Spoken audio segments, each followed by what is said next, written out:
Good afternoon, everybody, and welcome to our virtual town hall, small business town hall. I wanted to make sure that I kept our record going of this consecutive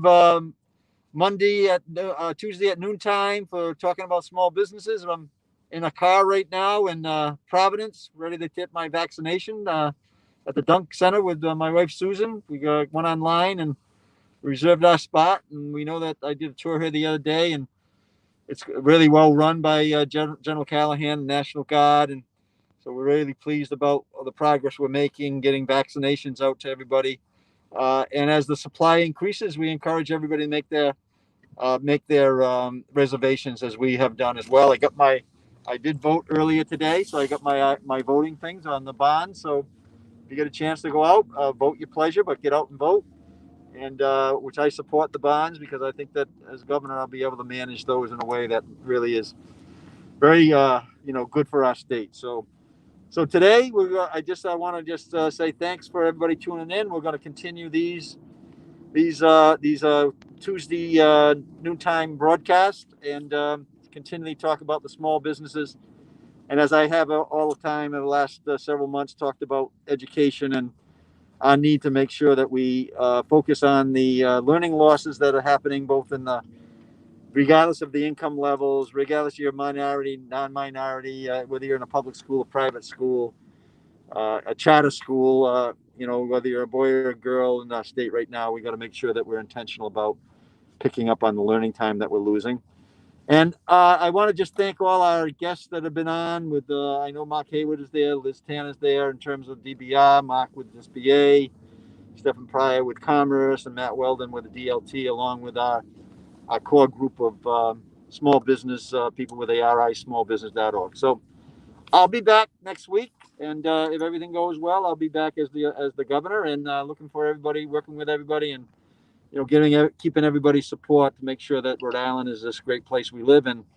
Work very hard to make sure that Rhode Island is a small business friendly state. So back to you, Ben. Thank you very much. And Joe Rodeo will take it from here. Yes, thank you, Governor, and good luck today. Joe, Okay. welcome. Okay, Joe, you're on. Good afternoon. Thanks, Kev. Thanks, everybody. Welcome, and I think we'll ask right away, Ben, if you could bring on Mr. Hayward, please. Oh, Mark. I bought this mask when Liz Tanner first asked us to get Christmas masks, and I put it to good use past that time. So I'm not planning on needing it next Christmas. So I can't hear you, Mark. So this is my new mask. This is, as you can see, it's all flags. Oh, nice. Liz, this is my 4th of July mask, so we got to have a parade this year. Very, very, very important. I know Liz is coming up. So I want to give a couple of updates, Joe, on we had the press conference last week with the governor up at Navigant Credit Union. We talked a little bit about some of the changes that the president has proposed, and we're continuing to move forward with that. We had a conference call yesterday with all of the Office of Cap Access in Washington, and good news and bad news. The good news is we had a conference call. The bad news is I don't have a whole heck of a lot more information than I had just before the conference call. But I just, the issue out there right now is sole proprietors, 1099 filers, independent contractors, and the self-employed, which is the president made reference to the fact that we're going to make it easier. So we're going to be using line 7 versus line 31 of the Schedule C of IRS 1040. And the other changes concerned clearing issue. A lot of the whole codes that were so if a small business owner had a non-fraud felony conviction, there was a whole code on the particular loan. And then, of course, there was a third issue that the president raised, and that was PPP.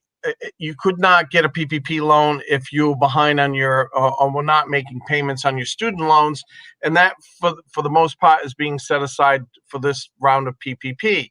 having said that, the one thing, Joe, that they central office did tell us that they are working on the interim final rule, the IFR. They hope to provide updates by the end of the week on sole props, independent contractors, and the self-employed. And I think that's really important from our perspective, because about 60% of all eligible PPP or all eligible sole props and independent contractors are either individuals of color or individual or women-owned businesses within the community. So we want to make sure that we're reaching out. We've done a number. This is Women's History Month. We're going to be doing a lot of outreach into the women's small business community.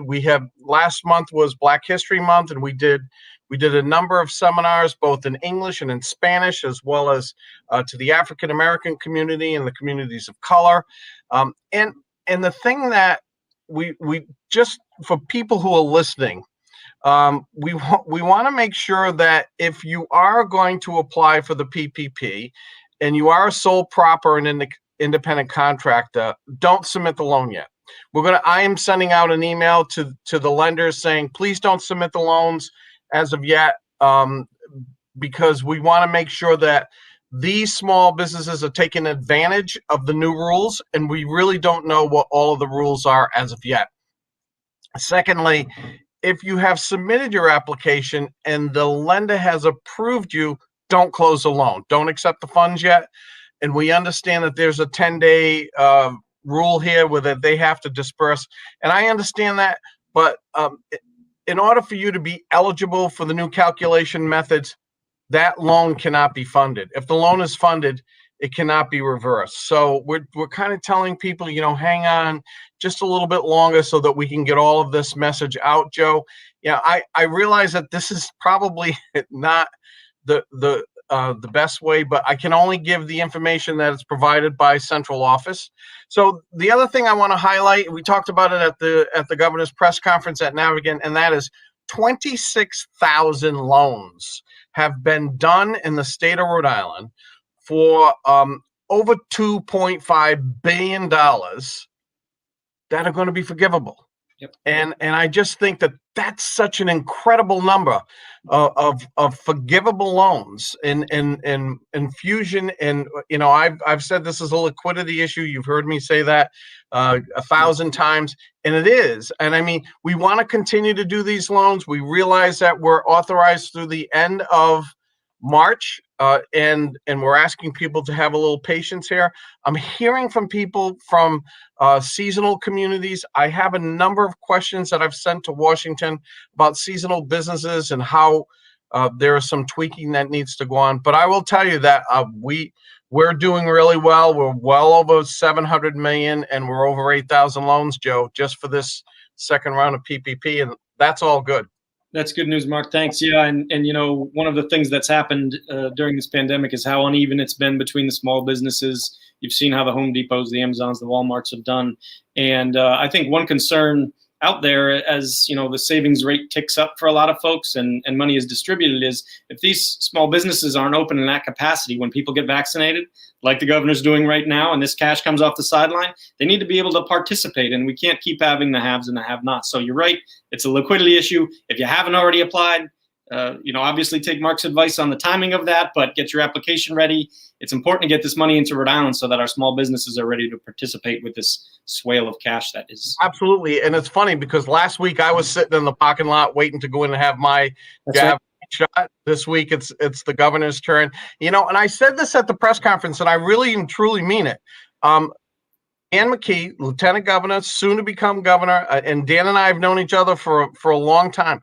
He has been the person who has been standing in the void for over a year, shouting from the rooftops on how critical small businesses are, not only to our state, not only to our community, but to our overall economy. Dan McKee has been that voice that has constantly, he talks about this Tuesday forum, and it's constant. I mean, and there are a lot of people who call me up and say, hey, listen, I saw you on the Tuesday forum and I have some questions. And while they don't want to ask the questions to Ben and sometimes that's not bad. They they call me, or they'll send me emails. My email is down there. But Dan has really been, Governor McKee has been the one who's been standing in the void saying, hey, listen, small business is critical to the state and we really have to support them. So, Joe, that's just my pitch. A lot going on. Hopefully next week I will have more information. Thanks, Mark. And I know that that's outside of your control, but I guess my only question is, how does the waiting on that interim final rule, as you understand it, impact the exclusivity window that these small micro businesses have right now? Well, the exclusivity window is only for businesses 19 employees or less. It's only exclusive to that one lane for 2 weeks, but it's not. And once we get beyond this, the issues as the president outlined for sole props and independent contractors are going to continue to go on for the rest until we have no more funds to distribute, as is the variance for those who are having problems paying their student loans, as for the non-fraud felony convictions. That will go on. The only thing, and maybe there was some, we probably should have messaged a little bit better. The only lane that the 2 weeks is an absolute for, Joe, is the 19 employees or less. And the fact that, most of the businesses here in Rhode Island are under 25 employees anyway. And I think the last number I saw was nearly 92% of all businesses that have received loans were in that category of 20 or less.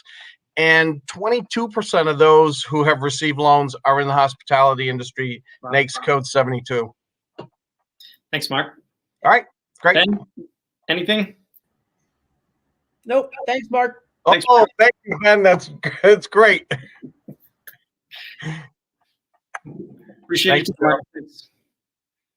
Afternoon, Secretary. Great to see you, Joe. Thank You're you very much. Thanks for joining us. Thank you to incoming Governor McKee for continuing to create this forum, and Joe, to you and to Ben. Really, really appreciate it. Joe, I'll pick up where Mark left off and just talk about PPP to start, if that works for you. Thanks very Just much. a couple nuggets. I know a lot of businesses that are the smallest businesses and are trying to decipher what to do are looking for more information. Mark Hayward was good enough to do an information session yesterday, Monday, that's on the Commerce Facebook page. So go ahead and check it out. There's one that precedes that as well that we did. That was on February 24th. Go ahead and check those out. You can get additional bits of information and, frankly, lots of information on our Facebook page. But if you are searching for yet more, we have a few ideas for you. If you're a business that's either you're a micro business and you're trying to figure out this new sub round, or you're applying for the first time, or whatever the case may be, we have a bunch of technical assistance partners that Commerce is funding and partnering with to help you out. And I've said this on previous calls, but I want to say it right here, Joe, again. The Center for Southeast Asians, the Hispanic Chamber of Commerce, the Rhode Island Society of CPAs, and I'm going to come back to them, Multicultural Innovation Center, Rhodes Consulting Group, Rhode Island SCORE, and Rhode Island Small Business Development Center are all ready to help you, a small business aiming to apply, in the process of applying for PPP, and they can handhold you, they can help you. On the question of deciphering things pertaining to your tax forms, things pertaining to the new rules as to quarter-to-quarter comparisons, we are getting a bunch of feedback, Joe, that these are some of the key questions and most frequent questions that small businesses are asking about related to their tax forms. I want to note again that the Society of CPAs in Rhode Island is available to you as a resource for some free consultation in addition to these other partners. So on the Commerce RI website, that's commerceri.com, you can find out how to contact these groups. I'll note the Center for Southeast Asians has been delving deeply into tax issues as well. So choose the organization that you're most familiar with, you're most comfortable with. Maybe you know someone there, totally great, but we encourage you to do so. In addition, as I've mentioned on this program in weeks past, we are keeping a list of those banks, credit unions, and other lenders that are allowing first-time applicants for PPP. Whether or not you have a banking relationship with that bank or credit union. So unbanked businesses, please feel free to access this list. And the list, it morphs over time, who's on that list. I'm just, with your permission, Joe, I'm going to just read it very quickly out loud. Bank Newport, Bank RI, Bay Coast Bank, Berkshire Bank, Bristol County Savings Bank, Centerville Bank, Customers, Greenwood Credit Union, Harbor One, Pawtucket Credit Union, TD, Washington Trust, and Westerly Community Credit Union. You don't have to memorize that. That too is on the commerceri.com website. Go ahead and check it out. So we're here to help you on PPP. Incoming Governor McKee has emphasized and re-emphasized very appropriately that this is the most important financial resource for most small businesses. So please try to avail yourselves of this technical assistance. Joe, one last note on an unrelated topic, which is restrictions. So at the press conference last Thursday with Governor McKee, we announced some relaxation of rules for catered events. We know that the event professionals of Rhode Island have been so hard hit by the disaster that is the COVID crisis, and they've been incredibly articulate and constructive about solutions. And Governor McKee has guided them all the way through the process to help us communicate. A couple of things. One concrete change that's immediate. For catered events that are formal but occurring in a residential setting, a backyard wedding, for example, that was prohibited from the pause forward. That has been reinstated as permitted so long as it is a formal event with spaced tables and no congregating or mingling, and with a caterer on site, so it's a professional formal event. That is permitted with testing and with a COVID event specialist who compiles information to keep the event safe.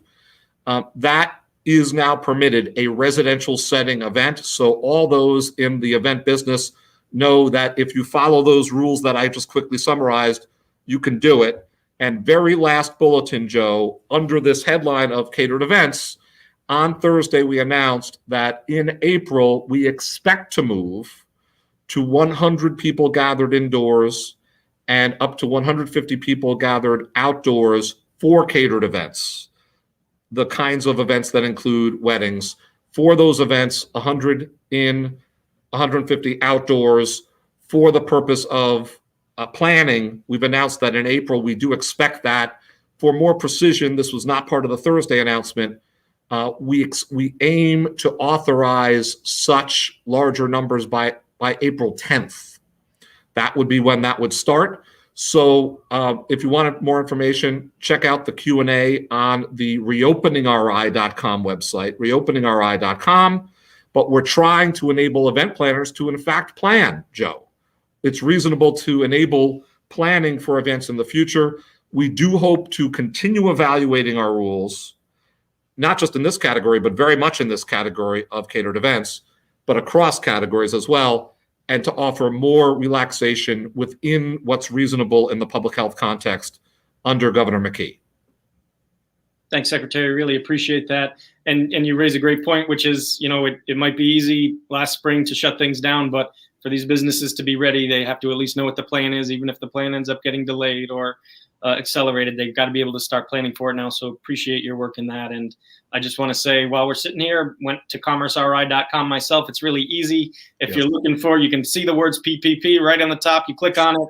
Everybody, a lot of folks that have been great on these calls and working with the Office of Lieutenant Governor that you mentioned are there to support you. They really are extraordinary professionals who can help you out, and we're all in this together. So thanks again for all your support of those. And obviously, as you know, the governor believes that one of the most impactful things we can do as a state is leverage these federal assets. Yes. Money, getting it here to Rhode Island, making sure that the small businesses can participate in the recovery. So thanks also for your support on that.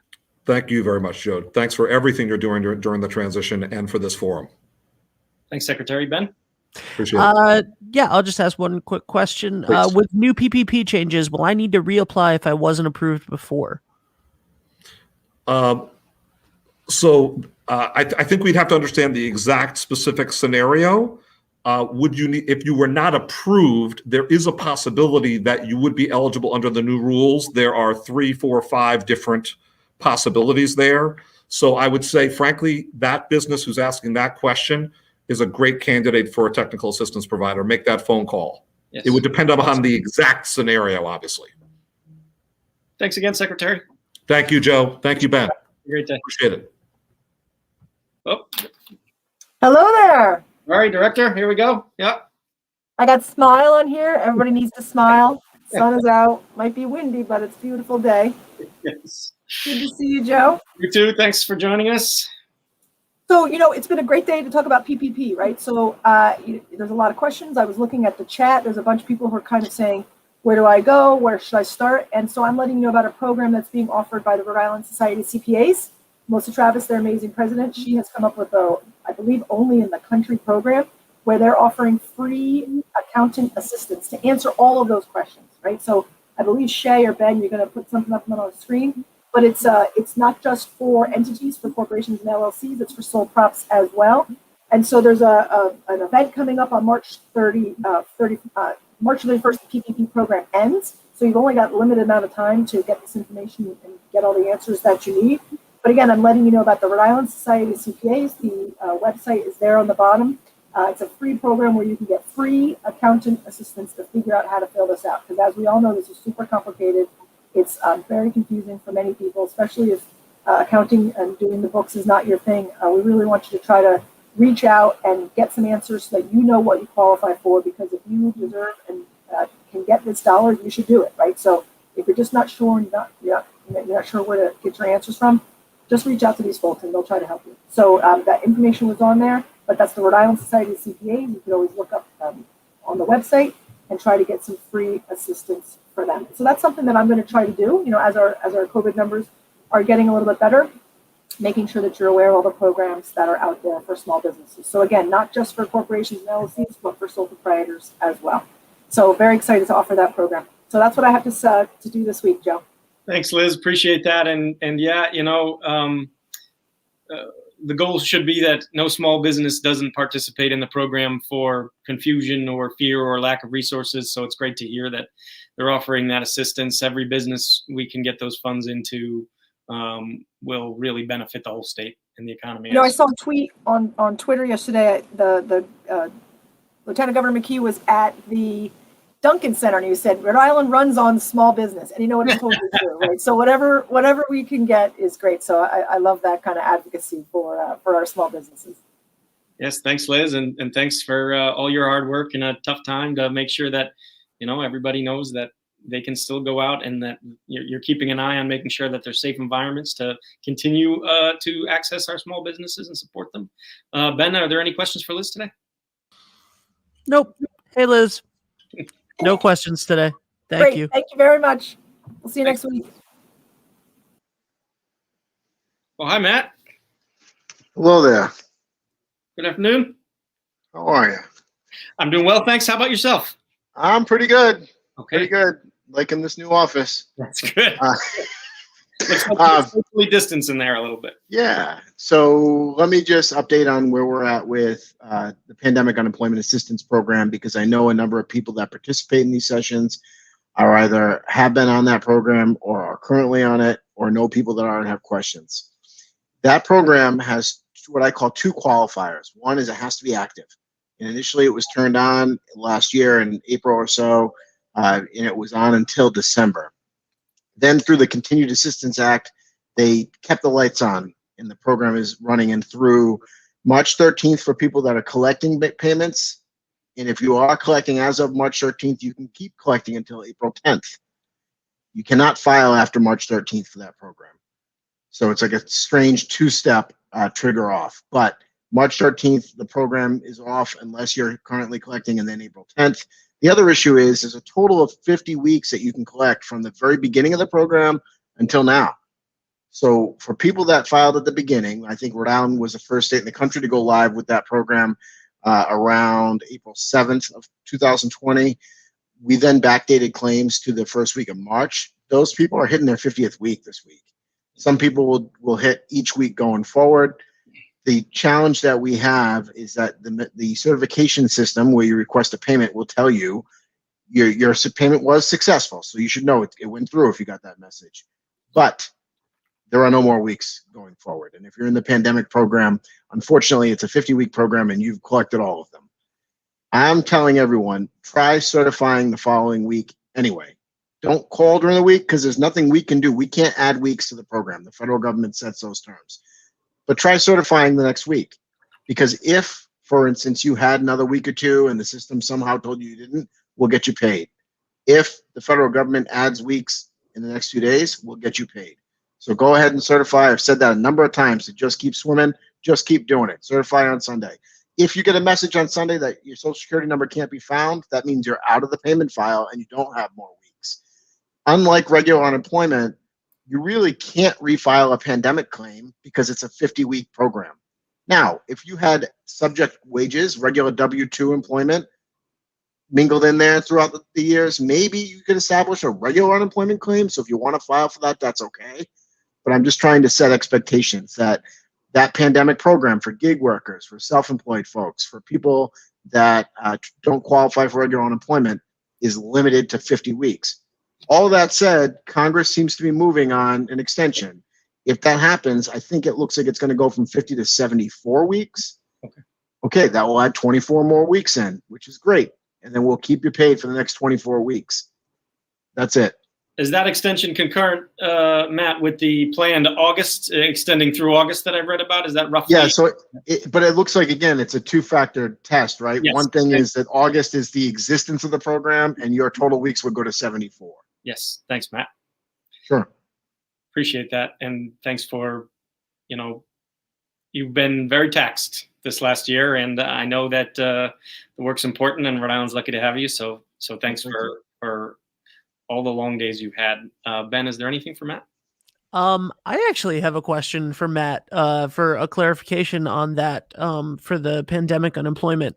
If Congress doesn't pass anything for say 3 weeks, right? And somebody's 50 weeks ends right now because the first week of March, maybe it ended 2 weeks ago. If Congress passes that in 3 weeks from now, will those people be able to do they have to apply again? Will they be able to just certify once that passes? Well, we don't know yet because it's always in the details. We have to see what they pass, and we have to see what comes out of the Department of Labor. But we're going to anticipate what will happen once the act passes. We will look at it very quickly. We'll make sure that we can get people connected. We just introduced a new feature which allows people to certify for back payments for up to 6 weeks. So that tool will be very handy. In the event that they pass this in a few weeks, they can go in and certify for their own payments.